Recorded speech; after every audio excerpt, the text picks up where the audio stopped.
Hello, my name is Megan Arns, and I am the Director of Percussion Studies at the University of Missouri School of Music. Today I will be playing the snare, keyboard, timpani, and multi-percussion etudes from the General Percussion Option for the 2021-2022 Missouri All-State Band Audition. At the end of each excerpt, I'm going to provide some helpful tips for your practice sessions.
Okay, hi everyone.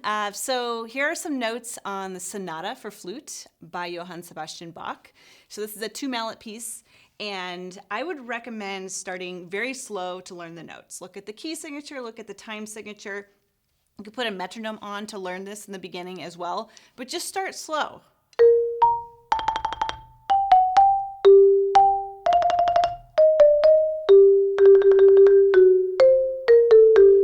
Making sure you have all the notes, make it, sight read through the whole thing, but then just take it in small chunks and really get to know each little section of this piece and make sure that you really have accuracy of the notes well. So there's a little note at the beginning at the top left corner of the page that says roll a quarter note or plus the rhythmic value of a quarter note.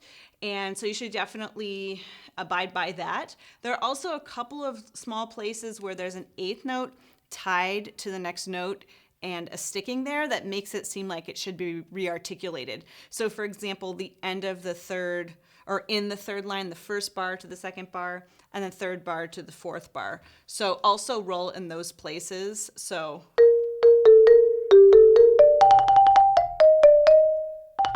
you're rearticulating that so that we can hear the beginning of the moving line. And then all quarter notes or above, roll those. And be very careful that it doesn't sound too rhythmic when you're rolling, but we're trying to emulate the sound of a woodwind instrument. And so really we just want that sustain. So try not to be too rhythmic or metered about it, but really listen to how the bar is speaking back to you and make sure that it sounds like a sustain rather than a rhythmic roll all the time. I also recommend going with the stickings that are written in.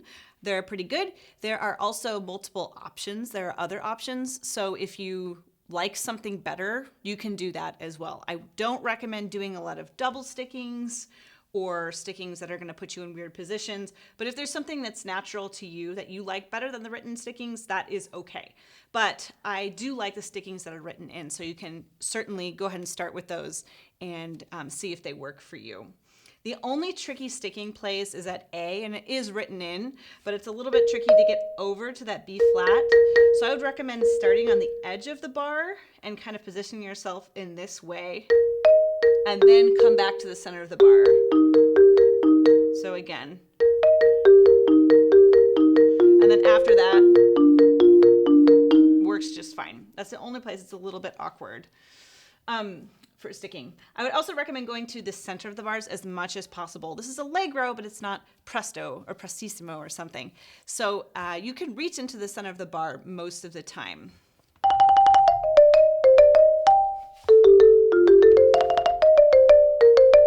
It's not too difficult to do that. So I would just start by doing that in the beginning as you're learning it slower, and then as you get up to the allegro tempo, it should feel really natural. And the one spot to go to the edge is just the one I mentioned at A.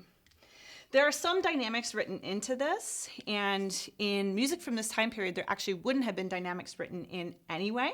So these were added with this edition, as were the stickings.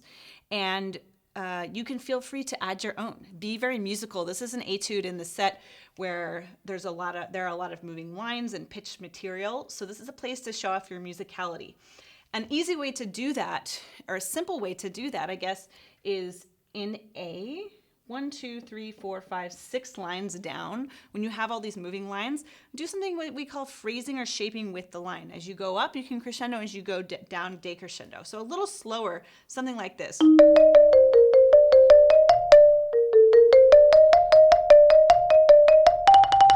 So that's kind of a nice way to just add some natural shaping and phrasing. It doesn't have to be too drastic or too dramatic, but just a little hint of that helps us to be very musical in this piece. So those are a few tips for you. Good luck practicing this, and enjoy the Sonata for Flute.